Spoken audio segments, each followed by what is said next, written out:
Hi, Jets families. Thank you for joining me. Today we are going to talk about anger and ways that you can help your child and encourage your child to express their anger in a more helpful way. As we begin, I want to remind you that anger is a normal human emotion. Many kids and even sometimes adults feel that anger is a bad emotion, but I like to remind our students, and I'll remind you now, that there are no good or bad emotions, no good or bad feelings. All of our emotions are important. They all give us information about what is happening to us or what is happening around us, and so they are important to pay attention to. So it makes sense to feel angry in certain situations. If we're being mistreated or we see someone else being mistreated, if somebody stole something from us, they lie to us, they lie about us. So it's not wrong to feel anger, and it makes sense to feel anger in certain situations. So again, we don't have any good or bad emotions, but some of our emotions are comfortable, some are uncomfortable, and some are even painful. And anger is one of those emotions that can, for some people, be uncomfortable. And a lot of that is because anger kind of gives our bodies a boost of energy, because oftentimes anger's job is to propel us for action, to get us to do something. So that extra energy can be uncomfortable if it's not channeled in a helpful way. So the goal with children in helping to manage their anger is not to prevent them necessarily from feeling angry, but to help them to cope with that anger and to express that anger in a way that is healthier. A great way to remind kids about this is just to tell them it's okay to be mad, but it's not okay to be mean. So let's go ahead and get started on our anger presentation. So let's start by defining anger. In her book, Atlas of the Heart, social worker and researcher Brene Brown defines anger as an emotion we feel when something gets in the way of a desired outcome, or when we believe there's been a violation of the way things should be. And there's a debate among some emotions researchers as to whether anger is a primary emotion or a secondary emotion. So what do I mean by secondary emotion? Maybe you haven't heard that term before. So let's take a look at an illustration to explain what I mean by that. So there are many emotions that are different than anger, but that present themselves as anger. And unless we get curious about how we are actually feeling, we are likely to label all of it as anger. So underneath that anger, or behind that anger, might be fear, anxiety, embarrassment, jealousy, shame, hurt, etc. Quick story. At Christmas time, my sister was telling me about a situation that happened with her niece. So she was dancing around in the living room and she fell and she hit her head really hard on the fireplace, the hearth, and it's all brick and it's really hard.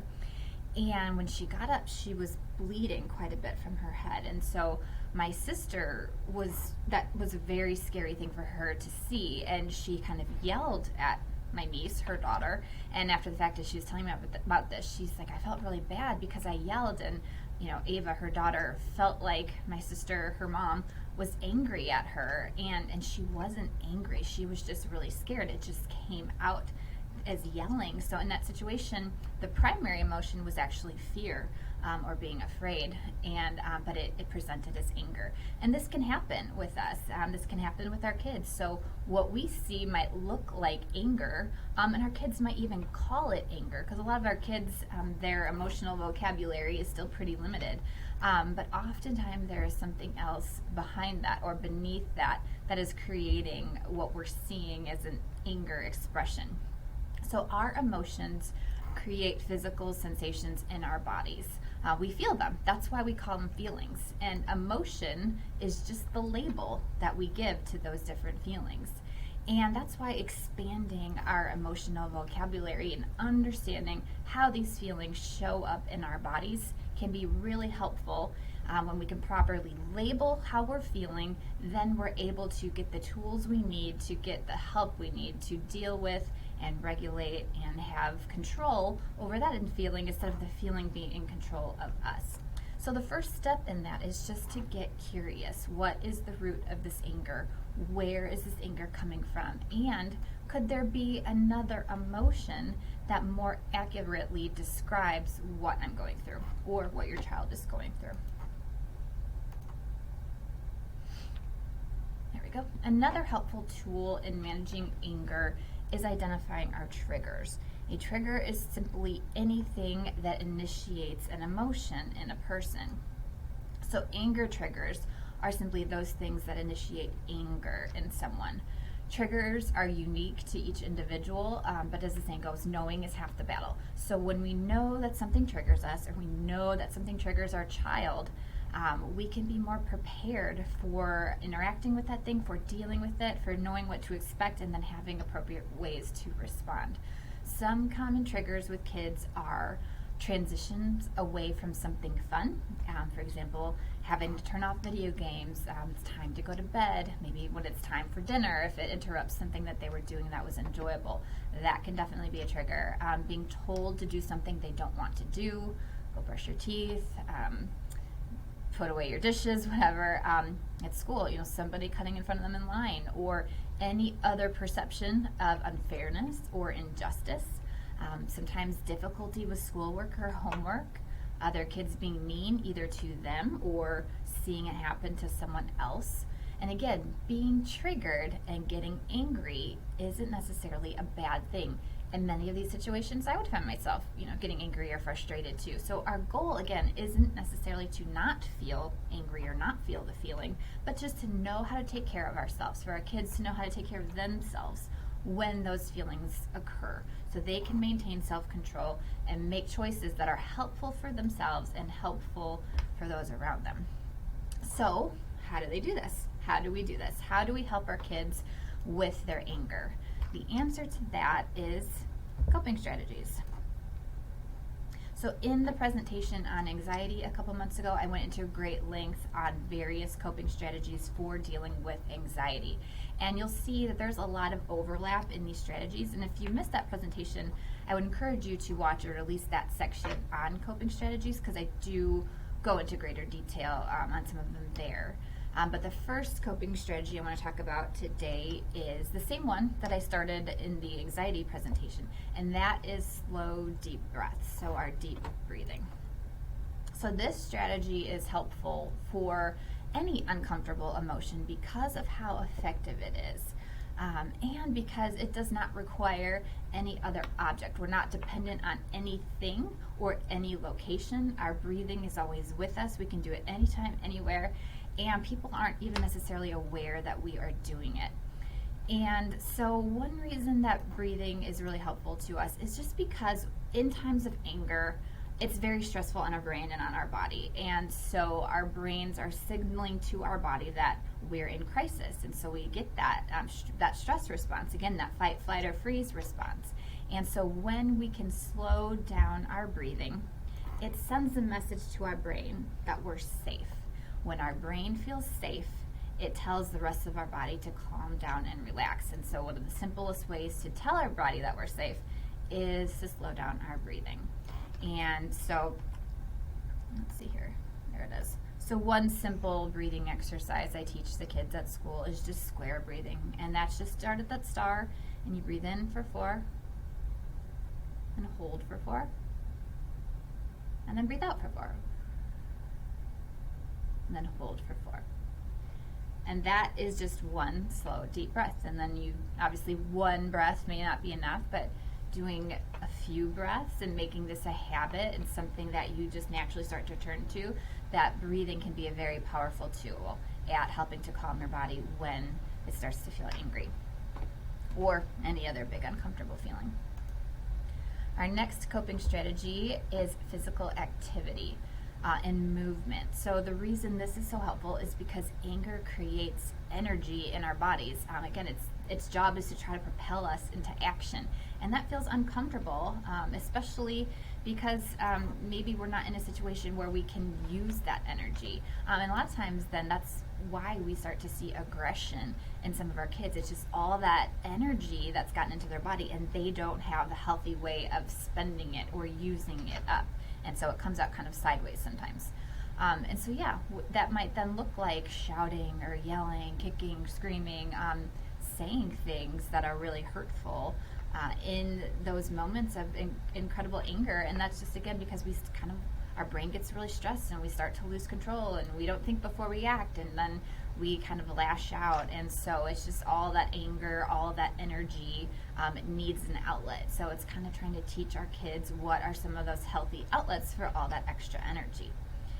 And so this can be a few different things. Sometimes it's just, running, whether outside or running in place, jumping jacks, jumping on a trampoline, stretching your body. I don't even have a problem with giving a kid a pillow because sometimes the anger makes you want to hit something, and can't hurt a pillow. The pillow can't hurt you, so it's okay. I mean, better that than like taking it to a wall or taking it to another person. So it's not necessarily a bad thing to even just hit a pillow. Or sometimes I have kids in my office and I give them crayons and paper and I just scribble, just kind of use up your energy that way. Or if they might sometimes draw or write things, and then I have a little paper shredder, hand cranked, and sometimes they just shred it up. So we just want a way to release some of that energy, some of that emotion, to get it out, but in a way that's not hurtful to ourselves or to others. Another thing is just pause and take a break. Sometimes when we get really upset and angry, we just need a little break. So this might be helpful if they're doing something that's difficult or really challenging for them and they're starting to get frustrated and angry about it. So this might look like just counting to 10. This might look like getting up and walking away or just walking around for a little bit. Obviously, if a child walks outside, they just need to let you know where they are, where they're going. And then once their brains and their bodies have had a chance to calm down, then they can return to the activity if needed or desired. Sometimes just that little pause can be really helpful. The last strategy we'll talk about here is encouraging our kids to talk about their anger. So this is likely something they can't engage in until they've regained some sense of calm. So we can't expect them to do this in the height of their emotion. But talking about the feelings of anger then helps us to get a deeper understanding about where the anger is coming from and what to do next time these feelings return. So for example, if your child often gets angry doing homework, it might be helpful to ask them the question, what is it about your homework that causes you to feel angry? This is where we're getting curious about where these feelings are coming from. And oftentimes what we'll see is there's a story, and we do this too even as adults, but there's a story they're telling themselves that they're maybe not even conscious of. Some of these possible stories might be, this is too hard, I'll never get it. Everyone else understands this except me. No one struggles like I do. I'm so stupid. Like things like that. These are just unhelpful messages that they are telling themselves as a result of the situation that's going on around them. And again, they might even not be fully aware that that's what they're saying to themselves. And so talking it out sometimes gets some of these things from the inside out. And so once it's out there, then we can start to process it and understand it a little bit better. So again, what we're finding here is that beneath anger might be some shame or stress, anxiety, embarrassment, confusion, helplessness, things like that. And some of these stories that we find that we're saying to ourselves, that our kids are saying, highlight some of those other things that might be, again, presenting as anger, but really is something else. And so when we get a better understanding of the root of this anger, we're better able to help our kids work through these uncomfortable experiences. But again, this comes through taking those opportunities to talk about the feelings once your child has regained that sense of calm. So encouraging our kids to talk about these things is a really helpful strategy about dealing with anger, to learn about it now and then to help them deal with it in the future. But now, so what do we do now? Our kids are angry. How do we communicate with them? What are some helpful things we can say to them in the moment when their anger is really high? So let's talk about that now. So when you are talking to a child who's feeling angry, it can be hard to know what to say. And so the most important thing to remember is to validate their feelings and to let them know that you are there for support. And so this is with anger, this is with any emotion really. So it can be as simple as, I see you're feeling angry. One thing that can make anger management hard for kids is that they don't realize they are angry until their anger has kind of gotten out of control. By simply helping them identify their anger, you are helping them learn how to recognize it in themselves. And then as they get better at identifying their emotions, they might again be able to see that maybe this isn't anger, maybe it's something else, but it's just coming out as anger. So simply noting their anger in a calm, non-judgmental way is a great way to help children realize how they are feeling. The next thing we can say that's helpful is let's work through this together. Like I said earlier, anger is an uncomfortable emotion. Intense anger can lead children to feel overwhelmed and maybe even a little afraid. By using words like let's and together, you show your child that they are not alone in what they're feeling and that you are there to support them. Sometimes it can be helpful to ask your child what they think the next steps are. So this can offer them a sense of control in the situation. Or if you feel like your child needs more guidance in what the next step is, you can provide ideas for coping strategies that they can use, such as, let's just go take a walk, or let's take some deep breaths, or how about you just take a few minutes break and then we'll come back. So when we use this language of togetherness, it gives your child that sense of security in a situation that can be overwhelming to them. And if your child has acted out in anger and didn't do what was expected of him or her, offering your child a fresh start can be helpful.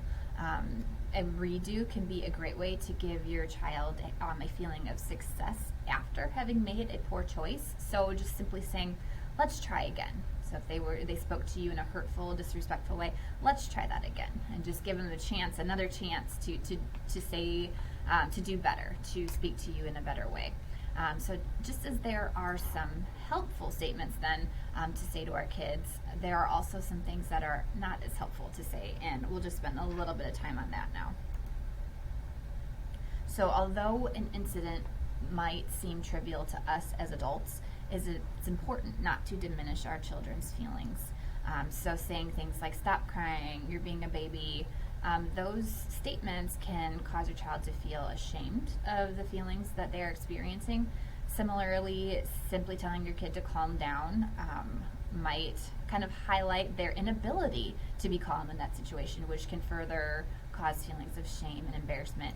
And I don't know about you, but I don't think ever in the history of calming down has anyone ever calmed down by being told to calm down. If anything, that just kind of irritates somebody even more. So saying, yes, we recognize they probably do need to calm down, but just telling them to do so isn't going to. We need to help them have those strategies to help calm them down. So showing them instead of telling them. And perhaps one of the most important things, and probably one of the most difficult things, is to make sure that we are in control of our own anger. And this is really hard, especially in the moment, because sometimes our kids' anger can be a trigger for us. However, if we respond in anger to their anger, it just adds fuel to the fire. It just makes a more explosive situation. It doesn't end up helping anything, oftentimes makes it worse. So if you notice that you start to get angry, it's important for you to use your own coping strategies. Not only will this help you better support your child, but then you are also modeling the behavior that you want them to also be doing. So you want to show them how to do that. So when you see your child using coping strategies, or at least attempting to, make sure that you kind of praise that, reinforce that. And you're like, I see that you're trying to take your deep breaths. Way to go. That's going to be helpful for you. The more that you do that, or I think it was wise that you gave yourself a little break. Way to go. Appreciate that you did that instead of lashing out in anger or yelling or hitting. So we want to notice their efforts and really try to reinforce those. So as we wrap up today, please remember that anger is a normal emotion. It's not a bad emotion, but it can be an uncomfortable one. And oftentimes, anger is a secondary emotion, that there's a deeper feeling underneath needing to be uncovered. So the goal of working with children on anger management is not to prevent them from ever feeling angry, but to help them express their anger and feelings in healthy ways. Remind them it's okay to be mad, it's not okay to be mean. Thank you so much for joining me today.